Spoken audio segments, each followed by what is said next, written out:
जी हां, भारत का MQ-9 predator drone crash होकर समुद्र में गिर चुका है। जी हां, फिलहाल इसकी खोज जारी है। और आपको बता दूं कि खुद भारत के डिफेंस मिनिस्टर राजनाथ सिंह जी ने अब इसे कंफर्म कर दिया है।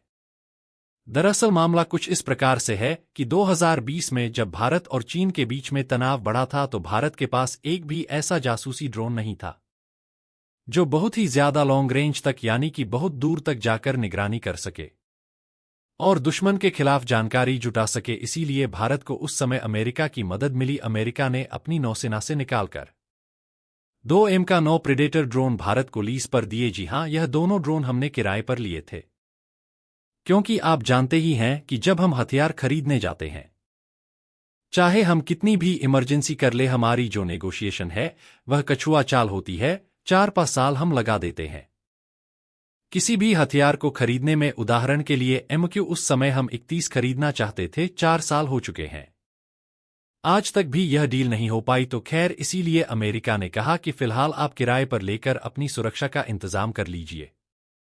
हमने 2020 में ही यह दो लिए किराए पर और इनकी मदद से ही पिछले 4 साल से हम हिंद महासागर पर नजर रखे हुए हैं।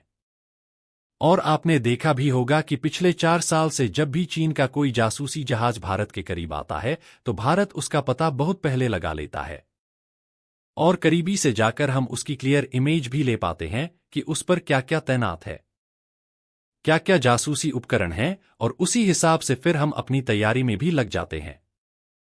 और यह सब कुछ संभव हो पाता है MQ-9 प्रेडेटर की वजह से, क्योंकि इसमें इस प्रकार के कैमरा और सेंसर लगे हैं जो कि बड़ी आसानी से हाई एंड इमेज ले सकते हैं, वीडियोस ले सकते हैं और रियल टाइम में आपको जासूसी जानकारी प्रदान कर सकते हैं। इसीलिए यह भारतीय सेना के लिए इतनी ज्यादा बड़ी जरूरत बन चुके हैं कि पिछले 4 साल से यह रेगुलर मिशन कर रहे हैं, बिना एक भी मिशन स्किप किए हुए किसी भी कारण से। लेकिन हुआ यह कि कल अचानक से खबर आई कि यह जो एक प्रेडेटर ड्रोन था, यह अपना मिशन पूरा करके वापस चेन्नई के कोस्ट पर लौट रहा था।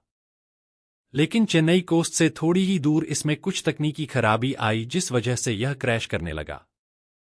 हालांकि इसे जमीन पर लाने की कोशिश की गई, लेकिन यह समुद्र में ही क्रैश कर गया क्योंकि दूरी ज्यादा थी। लेकिन फिलहाल भारतीय नौसेना तेजी से इसे खोज रही है और इसे रिकवर करके जल्द से जल्द जमीन पर लाने की तैयारी में है। लेकिन उससे पहले अच्छी बात हमारे लिए यह हो गई कि अमेरिका और उनकी कंपनी जनरल एटॉमिक्स ने कह दिया है कि आप निश्चिंत रहिए, हम जल्द से जल्द आपको रिप्लेसमेंट दे देंगे, ताकि आपके जो रेगुलर मिशंस हैं वो स्किप ना हो, वो लगातार पूरे होते रहे। यानी कि कुछ ही हफ्तों में हमें इसका रिप्लेसमेंट 19 मिल जाएगा। लेकिन फिलहाल इस बात की इन्वेस्टिगेशन की जा रही है कि जो यह क्रैश हुआ, क्या यह कोई मैन मेड मिस्टेक थी, किसी ऑपरेटर की गलती से यह क्रैश हुआ, या इसमें कोई तकनीकी खराबी थी। और खराबी थी तो जब इसका रेगुलर इंस्पेक्शन किया जाता है तब पता क्यों नहीं लग पाया। और इसीलिए हो सकता है कि जो रेगुलर इंस्पेक्शन करने वाले हैं उनसे भी कोई चूक हुई हो। हर तरह की जांच इस समय की जा रही है। लेकिन मैंने देखा कि सोशल मीडिया पर तरह तरह की अफवाह उड़ाई जा रही है। कई लोग भारतीय नौसेना के जो लेट्स होते हैं, जो कि रिमोट कंट्रोल करते हैं, MK-9 को जिम्मेदार ठहरा रहे हैं। और आप जानकर माथा पकड़ लोगे, कई लोग तो यहां तक कह रहे हैं कि भारतीय सेनाओं के जो जवान हैं हर साल अरबों डॉलर के हथियार खराब कर देते हैं और उसके बाद नए हथियारों के लिए चिल्लाते हैं। मैं ऐसे लोगों से कहूंगा, कहीं जाकर डूब मरो, थोड़ी सी भी शर्म हया बची है तो, क्योंकि हमारे सैनिक किस स्थिति में ऑपरेट कर रहे हैं तीनों ही सेनाओं के हम सभी लोगों को अच्छे से पता है। और उसके बावजूद उन्हें ब्लेम करना बहुत ही ज्यादा गलत है।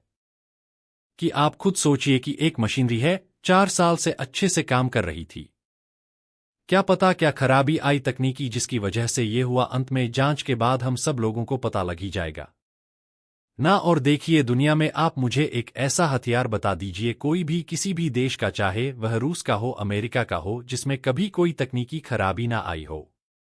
कौन सा ऐसा लड़ाकू विमान है जो आज तक क्रैश ना हुआ हो? सारे होते हैं, सब में तकनीकी खराबी भी आती है, क्योंकि सब के सब मशीन है। हालांकि इस मामले पर आगे जो भी अपडेट आएगा मैं आपको जरूर बताऊंगा।